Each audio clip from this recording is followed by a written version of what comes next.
We're going to be starting with the game between the legendary Mikhail Tal, who was playing against Grave Piteris in the Latvian Championship in 1965. Mikhail Tal was the 8th world champion and was often nicknamed Magician from Riga for his imaginative style of play and positions full of beautiful tactical combinations. He was a fan of imbalances because he often had some crazy tactical complications, after which, by the time the positions were simplified, they were left with some unconventional combinations of pieces. Looking at this game, queens have already been exchanged and we are nearing an endgame. White has just played h4 and black replied h6, attacking the knight on g5. Tal, of course, being fond of imbalances, chose not to retreat the knight, but instead play bishop d3 and counterattack the black rook. So now we have an imbalance occurring where white gave away 2 pieces for the rook and a pawn. And some trades were made, and king a6. Here we are at the rook and pawn against 2 pieces imbalance. I know we're only in the beginning of our learning journey, but it is never too early to start the practice, so I will ask you to try and guess which move Mikhail Tal played here and how he was making sure that his rook overpowered the 2 pieces in this position. Try to guess what white played. Rook h8 is the correct way to go, immediately activating the rook and creating problems in black's development. Congratulations, you have found the right plan. And after the great rook h8 move, black needs to somehow continue his development and develop the rook and the bishop. So this is why he played b5 to later bring out his bishop to b7. b6 here was actually interesting too, which would attack the bishop, so the bishop would have to take the pawn, and after bishop b7, black would have completed his development, but of course this would require a pawn sacrifice. So instead he played b5, and now Tal demonstrates his mastery in taking over the initiative in finding f4. This is a great plan, leaving black with very, very unpleasant choice. So black desperately wants to finish his development and makes a costly mistake, bishop b7.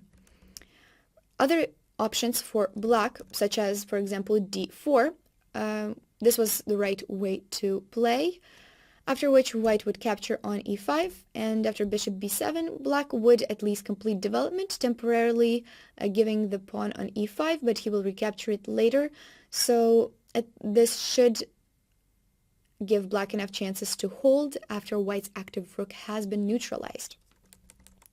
Other variations, for example, e takes f4, would have been a mistake, and this was Tal's idea to play rook e1 now. The king does not have many good places to go. For example, king f7 would already lose to rook f8, king g6, and rook e to e8, and white wins the bishop on c8 because it has nowhere to go without losing the rook. King to d7 is better, but it still runs into problems after rook f8. So the king does defend the bishop, but it can still be in danger from the attacks of the white rooks. Going back to the game continuation, Tal's opponent played bishop b7. And now Tal took the rook on a8, bishop takes a8, and g4. Great way to keep the initiative going. The knight is now attacked. It has to come back to e7, f5, king on f7. And now I would like to ask you to find which plan Tal went for next.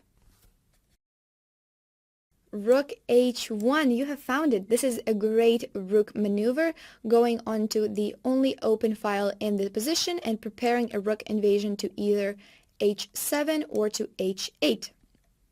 This was the right plan, and this is the one that Tal went for in his game as well. Nicely done.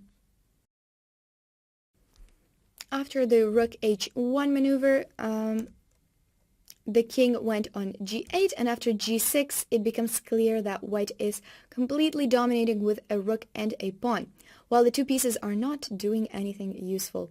The game went on, and Tal won convincingly. Soon after d4, rook h7, so the rook invades.